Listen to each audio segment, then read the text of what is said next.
SHM के अंदर particle का जो डिस्प्लेसमेंट है वो साइनोसॉइडल कर्व की फॉर्म में आएगा, ये हमें पता चल गया। अब देख लेते हैं उसकी वेलोसिटी और एक्सेलरेशन का क्या होगा। ठीक है, तो स्टार्टिंग करते हैं। ये हमारे पास जो डिस्प्लेसमेंट है साइनोसॉइडल फॉर्म में ऐसा होना चाहिए, x is equal to A sine omega t plus initial phase phi. इसी फॉर्मेट में ओमेगा हमारे पास एंगुलर फ्रिक्वेंसी है, ए एम्पलीट्यूड है, और ये जो फाई है वो इनिशियल फेज है।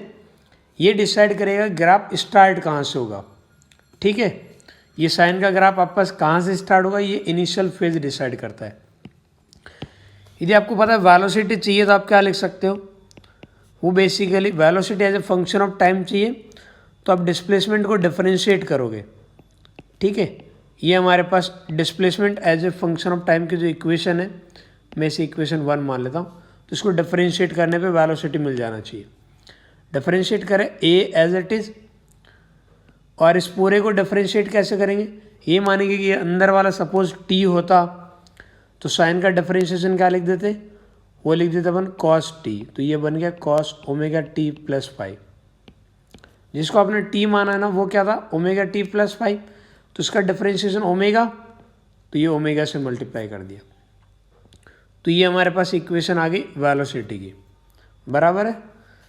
तो वेलोसिटी भी आपके पास as a function of time ही आ रहा है।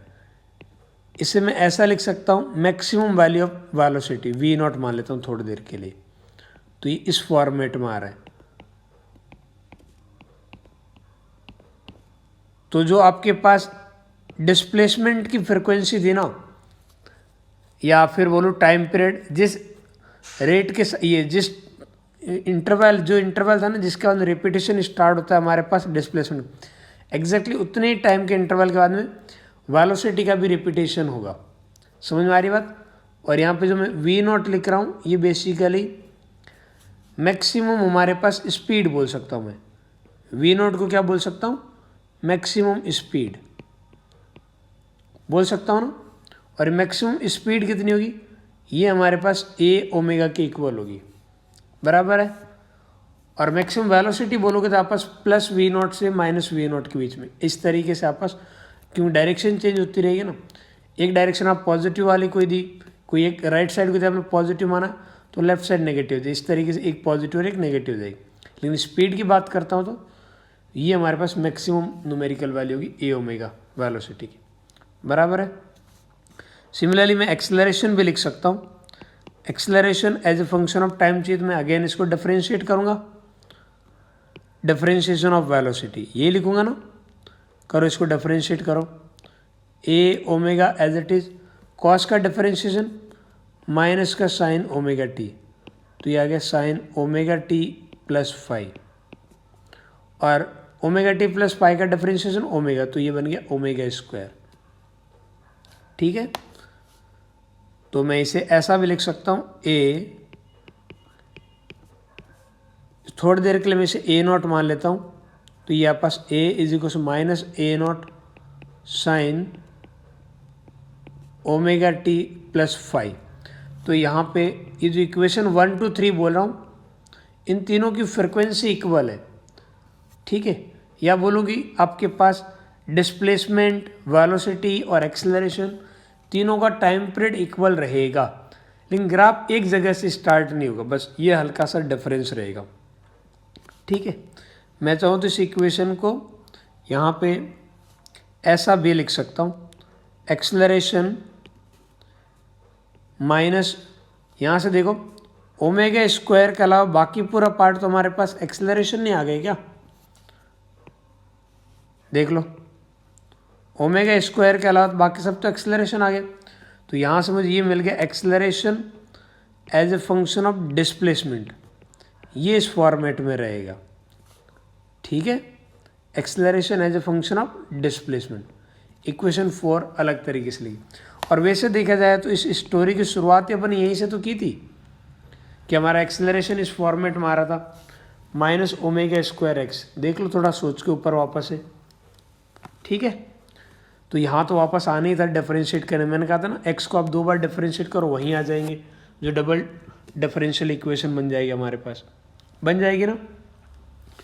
अब थोड़ा सा इन तीनों को समझने के लिए, इनकी डिस्प्लेसमेंट, वेलोसिटी और एक्सेलरेशन, इन तीनों में कॉमन चीज़ तो पता चल गई कि फ्रिक्वेंसी इक्वल है या फिर टाइम पीरियड इक्वल है, ठीक है।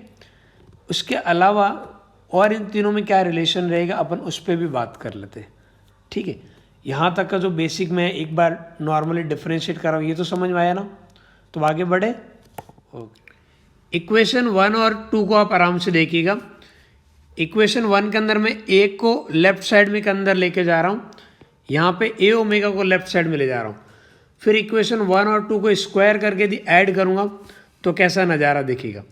क्या मैं ऐसा लिख दूँ, ये बनेगा हमारे पास x square upon a square plus ये हमारे पास v square upon a omega का होल स्क्वायर, उधर sine square theta plus cos square theta, क्या 1 बन जाएगा। और ये हमारे पास एक इलिप्स की इक्वेशन है। तो यहाँ पे यदि मैं ग्राफ प्लॉट करना चाहूँ, यहाँ पे यदि मैं ग्राफ प्लॉट करना चाहूँ तो ग्राफ कुछ ऐसा प्लॉट होगा, किसके बीच में, यहाँ पे मैं एक एक्सिस पे वेलोसिटी ले लेता हूँ और एक एक्सिस पे हमारे पास डिस्प्लेसमेंट ले लेता हूँ। जैसे इधर यदि मैं डिस्प्लेसमेंट ले रहा हूँ, इधर हमारे पास वेलोसिटी ले रहा हूँ, तो डिस्प्लेसमेंट की मैक्सिमम वैल्यू कितनी हो जाएगी, ए, और ये जो आपस वेलोसिटी है इसकी मैक्सिमम वैल्यू ए ओमेगा, और ये माइनस का ए ओमेगा, सिमिलरली ये माइनस के ए। इस तरीके से एक इलिप्स का ग्राफ बनेगा। बनेगा कि नहीं बनेगा। आप चाहो तो यहाँ पे इस फॉर्मेट में भी लिख सकते हो। ये हमारे पास वी स्क्वायर, इस पूरे को मैं क्या लिख सकता हूँ, ए ओमेगा का whole square 1 minus x square divide by A square, चलेगा। आप चाहो तो यहाँ पे मैं इसे और सिंप्लीफाई करके ऐसा लिख दूँ, v square a square omega square, इधर से ये a square minus x square divide by A square, cancel out. और वी को मैं यदि ऐसा लिखूँ, omega under root a square minus x square, तो भी चलेगा। यानी कि ये जो इक्वेशन है ये बेसिकली हमारे पास है velocity as a function of displacement, equation number 5। ये जो इक्वेशन 4 थी वो हमारे पास थी acceleration as a function of displacement, ये हमारे पास है velocity as a function of displacement. हमारी ज़रूरत के अकॉर्डिंग बातें कर सकते हैं, ठीक है। जब आप पास डिस्प्लेसमेंट मैक्सिमम होगा तो वेलोसिटी ज़ीरो होगी, यानी कि जब डिस्प्लेसमेंट एक्सट्रीम पे होगा, चाहे वो मैक्सिमम हो या मिनिमम हो, तो हमारे पास वेलोसिटी ज़ीरो होगी। और जब वेलोसिटी एक्सट्रीम पे होगी तो डिस्प्लेसमेंट ज़ीरो होगा, बराबर है। ये एक इलिप्स की इक्वेशन, कई बार यदि पूछ ले डायरेक्ट तो आप बात कर सकते हो। थोड़ा सा एक और टर्म से यदि आप देखते हो तो इन तीनों के अंदर फेज वाला जो पार्ट है ना, यानी कि ये जो साइन के अंदर जैसे omega t plus five, omega t plus five, ये फेज वाला पार्ट सबका एक जैसा नहीं है, ठीक है। इनके फेज के अंदर रिलेशन समझने के लिए मैं थोड़ी देर के लिए ये मान के चल रहा हूँ, suppose if initial phase five is zero, initial phase five को यदि ज़ीरो लेके चल रहा हूँ तो हमारे पास x क्या आएगा, ये आ जाएगा a साइन ओमेगा टी, ऐसे बनेगा a sign omega T. Similarly ये जो आपस वेलोसिटी है ये बन जाएगा a omega sine omega T, और एक्सेलरेशन a बन जाएगा माइनस का a ओमेगा स्क्वायर, सॉरी ये मैंने गलत लिख दिया, यहाँ पर आएगा कॉस, तो ये कॉस ओमेगा टी, और ये हमारे पास फिर से साइन ओमेगा टी। फाइव को बस ज़ीरो लिया और कुछ नहीं। अब इन तीनों इक्वेशन का मैं एक साथ ग्राफ प्लॉट करता हूँ ताकि आपको थोड़ा सा इनको रिलेट करना आसान हो फेज के पॉइंट ऑफ व्यू से, ठीक है। ओके, ये हमारे पास डिस्प्लेसमेंट का कर्व क्या है, x is equal to A sine omega t, तो मैंने साइन का ग्राफ प्लॉट कर दिया। वेलोसिटी का हमारे पास कॉस का ग्राफ है तो मैं कॉस का ग्राफ प्लॉट कर रहा हूँ, और एक्सेलरेशन का माइनस साइन का ग्राफ है, तो ये माइनस साइन का ग्राफ प्लॉट कर रहा हूँ। यहाँ से देख के आप बता सकते हो कि ये जो डिस्प्लेसमेंट और ये जो वेलोसिटी है इसका ग्राफ इतना से यदि मैं शिफ्ट कर दूँ इस न्यूमेरिकल वैल्यू है इतनी सी सेपरेशन से, तो दोनों ग्राफ एक जैसे हो जाएंगे। और यहाँ पे रिपीटेशन शुरू हो जाता है ना, यहाँ से 0 यदि टाइम माना ये आपस कैपिटल टी, ये हमारे पास आ जाएगा t/2, तो ये आ जाएगा t/4। t/4 का टाइम पीरियड बोलूँ, ये हमारे पास π/2 का फेज डिफरेंस बोलूँ, एक ही बात है। तो वेलोसिटी और ये जो डिस्प्लेसमेंट है इनके बीच में π/2 का फेज डिफरेंस रहता है। किसके बीच में? वेलोसिटी और डिस्प्लेसमेंट के बीच में। सिमिलरली हमारे पास वेलोसिटी और एक्सेलरेशन की बात की जाए तो यहाँ भी नज़ारा एग्जैक्टली π/2 का ही है। यहाँ पे भी यदि आप π/2 से ग्राफ को शिफ्ट कर देते हो, यानी t/4 से शिफ्ट कर देता हूँ, जैसे v वाले ग्राफ को इधर शिफ्ट कर देता हूँ t/4 से, तो आपके पास एक्सेलरेशन का ग्राफ बन जाएगा ना। और यदि डिस्प्लेसमेंट और एक्सेलरेशन को कंपेयर करो तो डिस्प्लेसमेंट और एक्सेलरेशन इनके बीच में अब पास t/2 का टाइम डिफरेंस है या फिर बोलूँ पाई का फेज डिफरेंस है। एग्जैक्टली अपोजिट है। देख लो, जब डिस्प्लेसमेंट पॉजिटिव है तो एक्सेलरेशन हमारे पास नेगेटिव आ रहा है, बराबर है। बाकी फेज दोनों का एकदम इक्वल आ रहा है, बस ये प्लस माइनस की वजह से एग्जैक्टली पाई का फेज डिफरेंस आ रहा है। कितने का? पाई का फेज डिफरेंस रहेगा। किसके बीच में? डिस्प्लेसमेंट और एक्सेलरेशन के बीच में। यही रीज़न है कि हमेशा एक्स और ए अपोजिट डायरेक्शन में होते हैं, ठीक है। तो इन ग्राफ से आपको ये समझ में आ गया कि फेज के पॉइंट ऑफ व्यू से इन दोनों में क्या रिलेशन रहता है, ठीक है। उम्मीद करता हूँ ये फेज वाली बात भी आपको अच्छे से समझ आई है। ओके, इस प्रॉब्लम के अंदर हमारे पास v² और a² के अंदर रिलेशन की बात कर रहा है। हमें बताना है कि एसएचएम में v² और a² के बीच का ग्राफ कैसे आता है। यहाँ देखा जाए तो v की इक्वेशन कुछ ऐसी थी, a omega cos omega t plus pi, ये बताई थी अपन ने। और जो एक्सेलरेशन की इक्वेशन थी वो हमारे पास थी माइनस का a omega sine omega t plus phi. हमें दोनों का स्क्वायर चाहिए ना, तो मैं इसे ऐसा लिख दूँ, v² अपॉन a ओमेगा का whole square plus a² upon a omega का होल स्क्वायर। आप अंदर माइनस भी लिख सकते हो। उधर हमारे पास sine square theta plus cos square theta 1 बन जाएगा। तो इस पूरे पार्ट को मैं मॉडिफाई करके ऐसा लिख सकता हूँ, v² is basically a omega का whole square 1 minus a² upon a, ये ओमेगा स्क्वायर, तो a ओमेगा स्क्वायर का होल स्क्वायर हो जाएगा। तो यहाँ पे देखो y एक्सेस पे ये v² आ रहा है और x एक्सेस पे हमारे पास a² आ रहा है। तो इसे यदि मैं y मानता हूँ और इसे x मानता हूँ तो क्या ये एक स्ट्रेट लाइन की इक्वेशन आएगी। और ऐसी इक्वेशन जहाँ पे हमारे पास स्लोप नेगेटिव में रहनी चाहिए और c की वैल्यू पॉजिटिव होनी चाहिए, तो ये ऑप्शन डी करेक्ट होगा, ठीक है। ऑप्शन डी करेक्ट होगी। यदि आप v और a के बीच का ग्राफ प्लॉट करोगे तो अगेन इलिप्स का ग्राफ आएगा, जैसे v और x के बीच में आता है, बराबर है। लेकिन v² और a² के बीच का ग्राफ क्या लाएगा?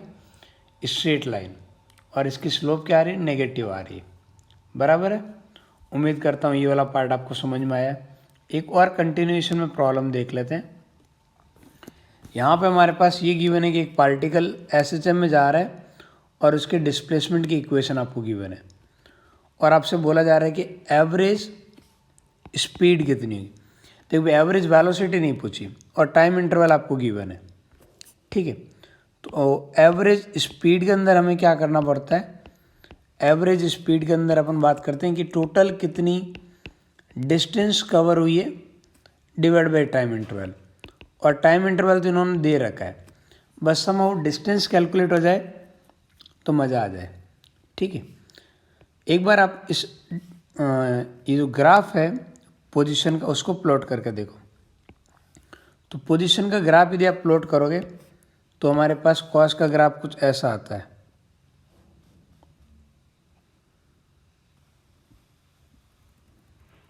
इस तरीके से चलता रहेगा।